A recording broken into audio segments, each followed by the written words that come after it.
Thank you. I want to thank Dr. Namrata and the moderators of this session for inviting me today. This is always my favorite meeting, coming to India and learning so much from everybody. So I'm going to talk about post-keratoplasty corneas. I have no financial disclosures. So why even talk about IOL measurements in post-keratoplasty corneas? Because they're just corneas, right? And there are some things that are a little bit different about corneas, and I was told to talk about PKPs, but we'll talk about the other corneal conditions too. But a lot of these patients, if you've done corneal transplants, you know that they end up with pretty significant amounts of either regular or irregular astigmatism, which can be a problem. A lot of them are wearing contact lenses, and then there's a whole conversation about would they be able to get out of these contact lenses for they're wearing it for anisometropia or for ametropia, and they might want to get out of those contacts, and then determining whether or not they can come out of the contact lenses.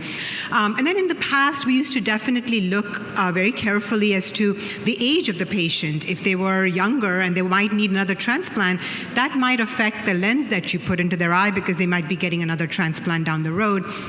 Now we know that a lot of the failed transplants we can recover by using endothelial EKs, which don't have quite as much of an effect. And so you might get away with doing things even in a cornea that might need replacement of some sort.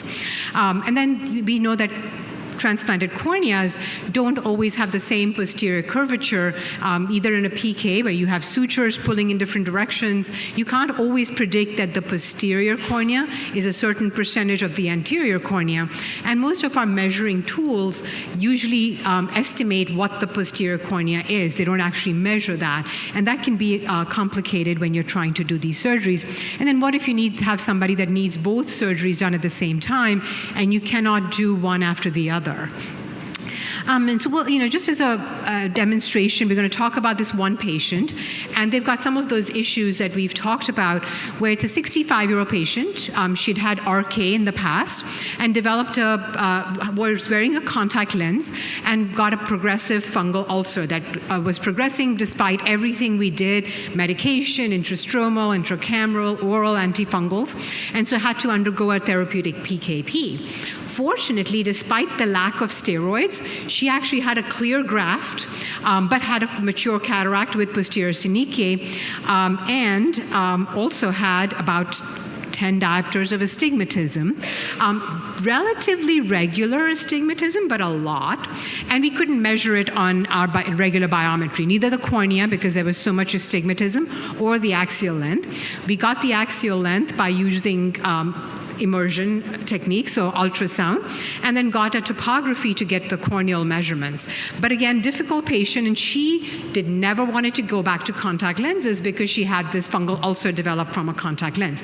So she did not want to wear contact lenses, and we wanted to get rid of 10 diopters of astigmatism. And we decided to throw what's called the kitchen sink at her, do everything possible, right? She wanted to be as spectacle-free as possible. We knew we couldn't really get 10 diopters probably with any individual techniques. We decided to do a combination of different techniques. She really wanted these toric lenses because she had heard that they correct astigmatism better than other things, and maybe a little more predictable. And so we decided to do a toric IOL, astigmatic keratotomy, and compression sutures at the same time as her cataract surgery. And so one of the things that I really found helpful in this patient was intraocular aberrometry. So we used that when we did her surgery. We first put the toric IOL in her eye, and we managed to take about 4 diopters of astigmatism off. So she was left with, still against the rule, but about 6.5 diopters of astigmatism. So then I made some astigmatic keratotomy incisions on her eye, and lo and behold, I got a couple more diopters of astigmatism off, so now it was down to 4 diopters of astigmatism. So I decided to put some compression sutures in, and I did a super great job with that because she then flipped from against the rule 4 diopters to 4 diopters with the rule astigmatism, which we did not want to leave her with. So I took 2 of the sutures out, and now she was at about 1.5 to 2 diopters with the rule astigmatism, and we decided to stop right there. She healed up from the surgery and was a little hyperopic, but ended up, and you can see her compression sutures down there, ended up plus 1.25 plus 2 at 100 and was 20/20 with that, was thrilled because her other eye with the RK was also hyperopic. And so she was matched and was very, very happy. So you sometimes have to do different things when we're dealing with astigmatism. So when you are dealing with a lot of astigmatism with corneal transplants, one of the things to decide is, do they want to or not wear contact lenses, as in this case. So in her case, she had a lot of astigmatism, so we had to do a lot of things. But typically, if you have 3 to 4 diopters of astigmatism, maybe all you need is a toric IOL. But you have to be very, very careful that they're not going to ever wear contact lenses, rigid contact lenses, after the surgery. Because they wear a rigid contact lens, and now you've corrected their astigmatism with a lens in the eye, you're just going to manifest the opposite amount of astigmatism when you put the contact lens in the eye. So you want to make sure that they absolutely do not want to wear a contact lens afterwards. It has to be pretty regular. And you want to stop the contact lenses use at least a month before, so you can get rid of any warpage they might have developed from their contact lens. And then you might need to do this combination of sutures, relaxing incisions, and a toric IOL. And oftentimes, if you're not really sure and you don't have an aberrometer, you can always put in sutures. It's always easier, I tell my patients, to take sutures out than to put them in. So you put excess sutures, and then you can always remove them after the surgery using topography. But you want to make sure that their astigmatism is very, very regular. Now, if it's a very irregular astigmatism, as in this patient, you know you can't get away with just putting a lens in the eye or using compression sutures, and you want to use that little interface of their contact lens and the tear film under the contact lens to smooth their cornea, because as you can see, if you have an irregular cornea, there's absolutely no way to get one focal point. But the moment you put a rigid lens on top of the eye, between that and the tear film that's filling in the little crevices in the cornea, you can get a nice sharp visual point on the eye. So this person is condemned, unfortunately, to either having another transplant or to living with this contact lens for the rest of their life. Now, if they are going to be wearing a contact lens, then you can relax, right? And patients always want to see far away. They always come and you say, where do you want to see, far or near? And they always want to see far away because they haven't been able to see without glasses at a distance. This is very important for these patients to have to have a long conversation with them. You're not going to get out of your contact lens. Seeing far away is not going to be useful because the only thing you need to see without your contact lens is your contact lens. So I always make these patients about minus 2.5 for near, because at near, it's pretty forgiving. Even if they have an irregular cornea, they'll be able to see reasonably well. And once they can see their contact lens and put it in their eye, they can see far away. So you definitely want to make these patients myopic. You never, ever want to leave them hyperopic or distance corrected. Never use a toric lens, obviously, even if you do manage to map them out to if they have regular astigmatism, because if they're going to wear the contact lens, you know I want to wear a toric lens. But you can use corneal things that you can change to change their astigmatism. So if they have 8 diopters of astigmatism and you can put in sutures or do relaxing incisions, do whatever you want on the cornea, because that you can always replace with a different contact lens. But don't put a toric lens in the eye. Now these patients, there's no need to stop their contact lens before you do the measurements, because you're going to put another contact lens in their eye. If you missed your goal, you can always change the power of the contact lens. Another reason to leave them myopic, because if you mess up, they can always see at some distance.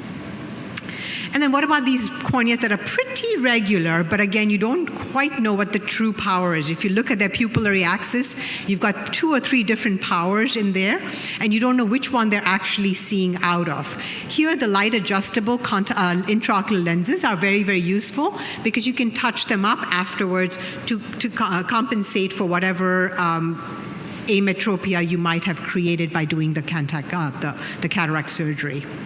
And then what about PKPs and cataract surgery together? Here, the keratometry is no longer relevant, right? My techs will come and they'll say, I cannot get K measurements. Well, I don't need K measurements. I'm taking that cornea off and I'm going to throw it away. So you don't need the corneal measurements from that eye. they then want to do corneal measurements from the other eye, and that's not useful either, because when you do PKs, remember, you're going to oversize that PK. And the reason why all of us oversize PKs when we do them with corneal transplants is when you cut the cornea from the outside and you get a certain amount of arc length. When you change that and you cut the donor cornea from the inside and you flatten it out when you're cutting it, you make it a little bit smaller. And so if you same size it, if you use the same size in the donor and the recipient, you're going to end up with a shorter donor cornea than a recipient bed. And so you always want to oversize it by about a quarter if you're a small cornea, and maybe a little bit longer if you're a large cornea. But the problem is when you have a mismatch, because we can only mismatch by a quarter, but the difference is probably about 0.1, you're going to end up with a little bit steeper cornea. So the way to figure out your measurements is to look at your past history. Look at where corneas end up in your hands. And I have changed my power that I use for the biometry. So I tell them measure the axial length of the eye and then use 46 Ks. And that's what I use for all of my triple patients. And I've changed that over the years as I've gotten more information from my old patients. And so that's what you end up using. Remember that you can always touch up these corneas afterwards, but it's hard to do that. So you use a 46, you aim for myopia. Now the axial length is also going to be a little bit longer, and that could make them myopic, except the problem is that the increase in axial length is in the anterior chamber. So their lens is sitting further away from their cornea, and so that usually negates itself. So I typically just use the corneal curvature to figure out what lens power to use. And then, of course, when you do DMEK and DSEK, which is most of what we do these days and not PKs, with the DMEKs, I usually wait, if possible, for at least a year to allow that cornea to remodel. Especially if you've got a very edematous cornea, it's going to flatten out and you might end up with a hyperopic correction if you do the surgery too quickly afterwards. With the DSEK, remember, even after years later, once the cornea is settled down, you still have to remember that the posterior curvature of that cornea is much steeper, because when you cut a DSEK from a lenticule, the edges are thicker than the center. So when you end up sticking it on the back of the cornea, the back curvature becomes much more steep compared to the front curvature. And so again, our measurements are off. So even if you get the most accurate measurements, they've been stable for a couple of years, remember that the back curvature may not be the same. So you do want to aim for a little bit of myopia in these patients, even if you're doing the cataract after the DSEK. That's all I have. Thank you. Happy to answer any questions. It is such a great job that everybody knows everything about it, right? Oh, the button. Thank you for the very nice presentation. I learned a lot. So I have two questions. So for the if the patient needs wearing contact lenses after the surgery, when do you usually start actually using contact lenses? And also another second question is, I believe some patients are using corneal GP lenses, or some patients are using scleral lenses, and I'm not sure how much actually rate.